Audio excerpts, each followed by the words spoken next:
ఇదే ప్రసన్న నా పక్కన ఉన్నాడు. నెల్లూరులో జరిగిన ఈ 2 ఉదంతాలు చెప్తా. ఎంతగా దిగజారిపోయాడు చంద్రబాబు నాయుడు అని చెప్పడానికి 2 ఉదంతాలు స్పష్టంగా కనిపిస్తాయి. నా పక్కన ప్రసన్న ఉన్నాడు. 6 సార్లు తాను ఎమ్మెల్యే. అలాంటి ప్రసన్నను చంద్రబాబు నాయుడు గారు గతంలో ఎప్పుడు జరగలా ఇలాంటి పరిస్థితులు. రాష్ట్రంలో ప్రత్యర్థులు ఎవరైనా కూడా ప్రెస్ స్టేట్మెంట్లు ఇచ్చుకుంటా ఉంటారు. అటువైపున ఉన్న పార్టీ వాళ్ళు ఇటువైపున వాళ్ళు ప్రెస్ స్టేట్మెంట్లలో స్టేట్మెంట్లు ఇస్తారు. ఇటువైపున వాళ్ళు అటువైపున వాళ్ళని కూడా ప్రెస్ స్టేట్మెంట్లలో ఇస్తారు స్టేట్మెంట్లు. అటువైపున ఉన్న వాళ్ళు ఇటువైపున అన్అబ్జెక్షనబుల్ లాంగ్వేజ్ వాడినప్పుడు ఇటువైపున ఉన్న వాళ్ళు కూడా అన్అబ్జెక్షనబుల్ లాంగ్వేజ్తో అటువైపున వాళ్ళని కూడా విమర్శిస్తూ ఉండడం ప్రజాస్వామ్యంలో మనం రోజు చూస్తూ ఉన్న పరిస్థితి. కానీ ఎప్పుడూ కూడా ఇలా మనుషులను చంపేయడానికి ఏకంగా 80 మందిని 100 మందిని ఇళ్లకు పంపించేసేసి వాళ్ళు తాగుండి రాడ్లతోనూ కర్రలతోనూ మారునాయుధాలతోనూ వచ్చి కార్లను కూడా తిప్పివేసి పడేసే పరిస్థితిలోకి వాళ్ళు వచ్చి ఇల్లు మొత్తం ధ్వంసం చేసి ఇంట్లో 83 ఏళ్ల ప్రసన్న అమ్మ, ఆవిడ మహిళ కాదా అని అడుగుతా ఉన్నా నేను. ఆవిడను బెదిరించి ఆ సమయంలో ప్రసన్న ఇంట్లో లేడు కాబట్టి సరిపోయింది. ఒకవేళ ప్రసన్న ఆ సమయంలో ఇంట్లో ఉండింటే ప్రసన్నను చంపేసే కార్యక్రమం కూడా జరిగి ఉండేది కాదా అని అడుగుతా ఉన్నా. ఇలాంటి దిగజారిపోయిన రాజకీయాలు గతంలో ఎప్పుడూ మేము చూడలా. నేను అడుగుతా ఉన్నా, ఇదే చంద్రబాబు నాయుడు గారిని అడుగుతా ఉన్నా, అయ్యా చంద్రబాబు నాయుడు గారు, మీ ఎమ్మెల్యేలు ఎంత హేయంగా మాట్లాడుతూ ఉన్నారు అని చెప్పడానికి నిదర్శనం నిన్న మొన్న జరిగిన నగిరి ఎమ్మెల్యే రోజమ్మ గురించి, ఎక్స్ఎమ్మెల్యే అంటే Rojamma ex MLA, sitting MLA, Nagari Telugu Desam party MLA ఎలాంటి మాటలు మాట్లాడాడు. చెప్పడానికి కూడా సిగ్గుపడే మాటలు, సిగ్గుపడాల్సిన మాటలతో రోజమ్మను హేయంగా మాట్లాడితే ఇదే చంద్రబాబు నాయుడు గారు ఏం చేశారని అడుగుతా ఉన్నా. మొన్న జెడ్పీ చైర్మన్ హారికమ్మ కారు ఆపి అద్దాలు పగలగొట్టి కర్రలతో దాడులు చేసి కారులో తాను తన మొగుడు ఉండగానే దుర్భాషలాడుతూ అన్యాయమైన తిట్టుతూ వారి మీద దాడి చేయడం అన్నది మీ డిక్షనరీలో అర్థం ఏమిటి చంద్రబాబుని అడుగుతా ఉన్నా. మా మాజీ మంత్రి రజనమ్మ ఎంతటి దారుణమైన భాషతో మీ తెలుగుదేశం నాయకులు మాట్లాడారు అని అడుగుతా ఉన్నా. నేను అడుగుతా ఉన్నా, ఇవన్నీ జరుగుతూ ఉన్నప్పుడు మీ మంత్రులు మీ ఎమ్మెల్యేల ఇళ్లకు ఇదే మాదిరిగానే మా వాళ్ళను కూడా పంపించి హత్య చేయించే కార్యక్రమం మొదలెడితే రేపొద్దున రాజ్యాంగం అనేది బతుకుతుందా అని అడుగుతా ఉన్నా. రాష్ట్రంలో లా అండ్ ఆర్డర్ అనేది ఏమైనా ఉంటుందా అని అడుగుతా ఉన్నా. ఎలాంటి బీజం వేస్తూ ఉన్నారు చంద్రబాబు, సిగ్గుతో తలంచుకోవాలా నువ్వు చేస్తూ ఉన్న పనులకు అని చెప్పి చంద్రబాబు నాయుడిని గట్టిగా మందలిస్తూ ఉన్నా. ఏదైనా రాజ్యాంగంలో ఉన్నప్పుడు, కాన్స్టిట్యూషన్లో ఉన్నప్పుడు డెమోక్రసీకి వాల్యూ ఇవ్వాలి. ప్రజాస్వామ్యంలో ఇటువైపున స్టేట్మెంట్లు అటువైపున స్టేట్మెంట్లు ఇచ్చుకోవచ్చు, కానీ స్టేట్మెంట్లు నచ్చకపోతే మనుషులను చంపేసే కార్యక్రమం దాకా ఇళ్లకు మనుషులను పంపించి చంపేసే కార్యక్రమం చేయడం అన్నది అతి హేయమైన రాజకీయం అని చంద్రబాబు నాయుడు గారికి గట్టిగా నిలదీస్తూ చెప్తా ఉన్నా. మరో ఉదాహరణ, నా పక్కనే ఉన్న గోవర్ధన్ అన్న కూతురు. నేను అడుగుతా ఉన్నా, గోవర్ధన్ అన్న జైల్లో పెట్టినప్పుడు వీళ్ళ ఇంట్లో బాధ ఉండదా అని అడుగుతా ఉన్నా. వీళ్ళందరూ పిల్లలు కాదా అని అడుగుతా ఉన్నా. వీళ్ళందరికీ బాధ కలగదా అని అడుగుతా ఉన్నా. ఏం తప్పు చేశాడని చెప్పి గోవర్ధన్ అన్నను జైల్లో పెట్టారని అడుగుతా ఉన్నా. ఏకంగా 14 కేసులు, గోవర్ధన్ అన్న మీద పెట్టిన కేసులు ఏకంగా 14 కేసులు. ఒక కేసు అయిపోతూనే ఆ కేసు అయిపోయిన వెంటనే మరో కేసు పెడతా ఉన్నారు. పెట్టి మళ్ళీ జైల్లో తాను ఉండే కాలాన్ని పొడిగిస్తూ ఉన్నారు. ఇప్పటికి దాదాపుగా ఎన్ని రోజులు అయిందమ్మా జైల్లో ఉండబట్టి? 64 రోజులు.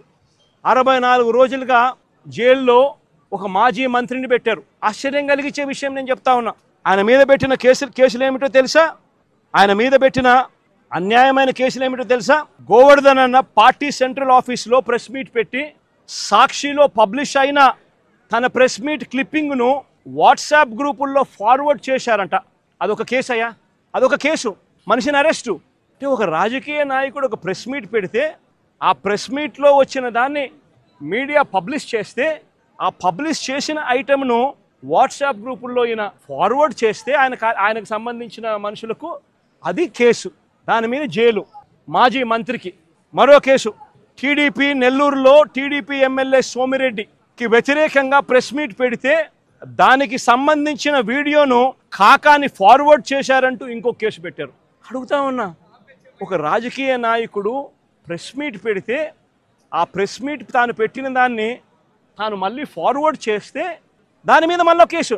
తీర్థయాత్రలు చూస్తాం, జైత్రి యాత్రలు చూసాం, విజయయాత్రలు చూసాం, దండయాత్రలు చూసాం, ఓదార్పుల యాత్రలు కూడా చూసేసాం. ఆఖరికి ఇప్పుడు జగన్మోహన్ రెడ్డి గారి తాలూకా జైలు యాత్రలు కూడా మనం చూసే పరిస్థితి ఈరోజు కనిపిస్తూ ఉంది. ఒక పక్క నుంచి గౌరవ ముఖ్యమంత్రి గారు చంద్రబాబు నాయుడు గారు క్షణం తీరిక లేకుండా రాష్ట్ర అభివృద్ధి గురించి అహర్నిశలు కష్టపడమే కాకుండా సింగపూర్ లాంటి దేశాలకు వెళ్ళి అక్కడి నుంచి పెట్టుబడులు రప్పించుకోవటానికి 4-5 రోజులు సుమారుగా 30-40 మీటింగులు కూడా ఏర్పాటు చేసుకొని ఆయన అహర్నిశలు శ్రమిస్తూ ఉంటే, ఈరోజు జగన్మోహన్ రెడ్డి కనీసం ప్రతిపక్ష హోదా లేకపోయినా ఒక ప్రతిపక్ష నాయకుడిగా ఉన్నప్పటికీ కూడా బాధ్యతారహితంగా ఈరోజు సబ్ జైలు చుట్టూ తిరగటం, ఖైదీల్ని పరామర్శించడం, హత్యలు చేసిన వాళ్ళని పరామర్శించటం, లేకపోతే ఈ గాంజా బ్యాచ్ని పరామర్శించటం, లేకపోతే పొగాకు రైతుల్ని మేము పరామర్శిస్తున్నానని చెప్పి పొగాకుని తొక్కి పారేయటం, మామిడి పళ్ళు రైతులను పరామర్శిస్తున్నానని చెప్పి వెళ్ళి ఆ మామిడి పళ్ళని కారులతో తొక్కించటం, ఇలాంటి సందర్భాలన్నీ చూస్తూ ఉంటే ఒక్కొక్కసారి జగన్మోహన్ రెడ్డి తాలూకా మానసిక పరిస్థితి గురించి కూడా ప్రజల్లో కూడా ఒక చర్చ జరగాలి అన్నదైతే వాస్తవంగా కనిపిస్తూ ఉంది. ఎందుకంటే ఇప్పుడు మనం చూసేసరికి సాధారణంగా అండి, పబ్లిక్లో ఎవరైనా మహిళల మీద నీచాతి నీచంగా మాట్లాడిన నేతలపై అతను ముఖ్యమంత్రిగా ఉండేటప్పుడు ఏ రోజు కూడా చర్యలు తీసుకోలేదు. పైగా అతను కూడా వెకిలిగా నవ్వే పరిస్థితులు కూడా కనిపించినాయి. సాక్షాత్తు అసెంబ్లీ సాక్షిగా నారా భువనమ్మని గురించి నోటికొచ్చినట్టు మాట్లాడినప్పుడు కానీ, ఇతర మహిళల గురించి నోటికొచ్చినప్పుడు మాట్లాడినప్పుడు కానీ ఎక్కడా కూడా ఇది ఎందుకు మాట్లాడారు అన్నది ఖండించపోవడం, పైగా వాడిని ప్రోత్సహించే పరిస్థితుల్లో ఆ రోజు ఉన్నాడు. ఈరోజు ప్రతిపక్షంలోకి వచ్చిన తర్వాత కూడా ఈరోజు కూడా అదే ధోరణి కొనసాగించడం అన్నది చూస్తూ ఉంటే నిజంగా చాలా బాధ అనిపిస్తూ ఉంది. దీంట్లో ఈ వైసీపీ పార్టీ వాళ్ళకి మహిళల మీద ఒక చులకన భావానికి ఇది ఒక నిదర్శనంగా మనం భావించే పరిస్థితులు అయితే కనిపిస్తున్నాయి. ఎస్పెషల్లీ మనం చూసుకుంటేనండి, ఈరోజు పబ్లిక్లో మీ అందరూ కూడా చూశారు, ఈరోజు జగన్మోహన్ రెడ్డి తాలూకా యాత్రను కూడా చూశారు. అంటే ఒక ప్రజాస్వామ్యంలో ఉన్నాడు, 5 సంవత్సరాలు ముఖ్యమంత్రి చేశాడు. అదేవిధంగా 5 సంవత్సరాలు ముఖ్యమంత్రి కాకుండా ఇంతకుముందు 20 సంవత్సరాల నుంచి రాజకీయాల్లో ఉన్నాడు. అటువంటి ఒక నాయకుడు వరుసకి చెల్లి అయ్యే ఒక మహిళ గురించి నీచాతి నీచంగా వ్యక్తిత్వ హననం చేసేటట్టుగా, కనీసం సమాజం హర్షించకుండా ఉండేటట్టుగా అలాంటి మాటలు మాట్లాడినప్పుడు అలాంటి వ్యక్తిని పరామర్శించడానికి జగన్మోహన్ రెడ్డి వెళ్ళాడు అంటేనే నిజంగా చాలా జుగుప్సాకరంగా ఉందండి. ఎందుకంటే మాట చెప్తున్నా అంటే నీకు ఆ నేత మీద నీకు ఒక టైప్ ఆఫ్ అభిమానం ఉండొచ్చు, లేదు మీ నేత అని చెప్పి ఒక అండదండలుగా ఉండాలి అని అనుకోవచ్చు. కానీ నువ్వు బయటకు వచ్చి ఎవరిని పరామర్శిస్తున్నావు అన్న సంగతి ప్రజలు కూడా గమనిస్తున్నారన్నది మినిమం కామన్ సెన్స్ లేకుండా ఈరోజు జగన్మోహన్ రెడ్డి బిహేవ్ చేయటం క్లియర్గా చూస్తానండి. ఒక్కసారి మనం అందరం కూడా చూసుకుంటే ప్రసన్న కుమార్ రెడ్డి ఈరోజు జగన్మోహన్ రెడ్డి పరామర్శించడానికి వచ్చిన నేతల్లో ప్రసన్న కుమార్ రెడ్డి ఇంటిని ఎలాగైతే ధ్వంసం చేశారని చూడటానికి వెళ్ళాను అన్నాడు. ప్రసన్న కుమార్ రెడ్డి ఇంటిని ధ్వంసం చేయడానికి గల కారణాలు, ధ్వంసం చేసిన వాళ్ళ మీద చర్యలు, పోలీస్ చర్యలు అవన్నీ కూడా మేము లాస్ట్ టైం వచ్చినప్పుడే మాట్లాడాం. ఎవరైతే ధ్వంసం చేశారో ఆ ధ్వంసం చేసిన వాళ్ళందరినీ మీద కూడా కేసులు ఫైల్ అయినాయి, వాళ్ళందరికీ కూడా నోటీసులు ఇచ్చున్నారు, వాళ్ళందరి మీద కూడా కేసులు నడుస్తున్నాయి. అది ఒక ఎత్తు. ఇంకొకటి ఏంటంటే ఇదే ప్రసన్న కుమార్ రెడ్డి మాటల్ని కోర్టులు సైతం ఆ రోజు తప్పుపట్టిన పరిస్థితి. కోర్టులో కూడా ప్రత్యేకంగా ఇలాంటి మాటలు మాట్లాడకూడదు అని చెప్పిన సందర్భాన్ని కూడా ఈరోజు మీకు తెలియజెప్తున్నా. ఎందుకంటే నేను చాలా సందర్భాల్లో చెప్పానండి, గౌరవ ముఖ్యమంత్రి గారు కూడా చాలా సందర్భాల్లో చెప్తుంటారు, ఒక రాజకీయ పార్టీలో ఉండి ఒక రాజకీయ నాయకుడిగా, ఒక ఎమ్మెల్యేగా, ఒక మాజీ ఎమ్మెల్యేగా, ఒక మంత్రిగా, మాజీ మంత్రిగా ఎంతమంది ఉన్నా మనల్ని కొన్ని లక్షల మంది, కోట్ల మంది ఫాలో అవుతారు. మనం చేసే బిహేవియర్ కానీ, మనం మాట్లాడే మాట కానీ, మన బాడీ లాంగ్వేజ్ కానీ అవతల వాళ్ళకి ఒక ఇన్స్పైరబుల్గా ఉండాలి కానీ చీకొట్టే రకంగా ఉండకూడదు. మనల్ని చూసి మంచి నేర్చుకోవాలి కానీ మనల్ని చూసి చెడు నేర్చుకోకూడదు. మనల్ని చూసి ఒకరికి ఆదర్శంగా నిలబడాలి అని అనిపించుకోవాలి కానీ ఒకరిని చూసి ఇలా మాత్రం ఉండకూడదు అనిపించుకోకూడదు అనే సందర్భం చాలా సందర్భాల్లో చెప్తుంటారు.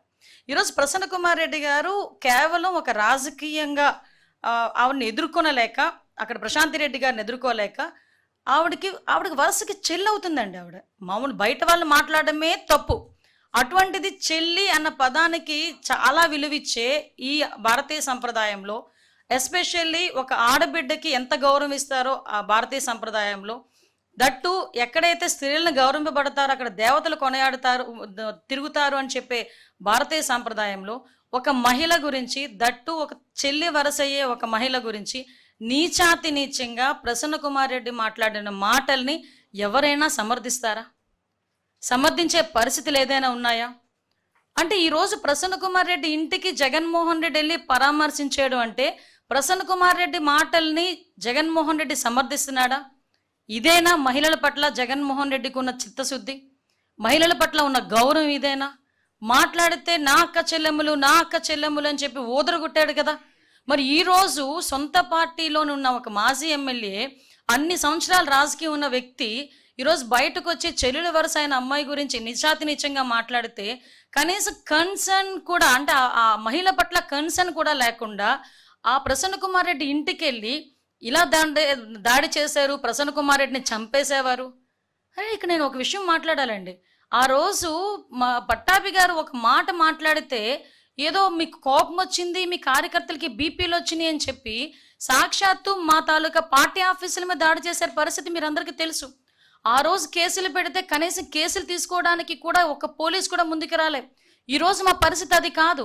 ఈరోజు ప్రసన్న కుమార్ రెడ్డి గారి ఇంటి మీదకి దాడి చేసిన వాళ్ళందరి మీద కూడా కేసులు పెట్టాం. వాళ్ళు ఎవరెవరి మీద అయితే కేసులు పెట్టారో వాళ్ళందరి మీద కూడా మేము కేసులు పెట్టాం. ఈరోజు వాళ్ళందరికీ నోటీసులు ఇష్యూ చేశాం. వాళ్ళందరూ కూడా ఎంక్వైరీకి వస్తున్నారు. అంటే ఈరోజు ప్రజాస్వామ్యబద్ధంగా ఎవరికైనా అన్యాయం జరిగినా, పూర్వాపరాలు ఎలా ఉన్నా కూడా ప్రాథమిక విచారణ నిమిత్తం కేసులు పెట్టే బాధ్యత కూడా మేము తీసుకుంటున్నాం. ఈరోజు ప్రసన్న కుమార్ రెడ్డి గారి మాటల గురించి నాకు ఇక్కడే ఒకసారి అనిపిస్తుంటుందండి. జగన్మోహన్ రెడ్డి తనకి మానసిక స్థితి అని చెప్పి ఇందాక నేను అన్నాను ఒక మాట. ఆ మానసిక పరిస్థితి ఎలాంటిదంటే తల్లి గురించి చెల్లి గురించి కూడా నీచాతిగా మాట్లాడినా కూడా నోరు మెదపలే. నేను ఈ సందర్భంలో ఒక మహిళగా మాట్లాడుతున్నానండి. యాజ్ అ హోమ్ మినిస్టర్గా నేను మాట్లాడట్లే, నిజంగా ఒక బాధ కొద్దీ మాట్లాడుతున్నా.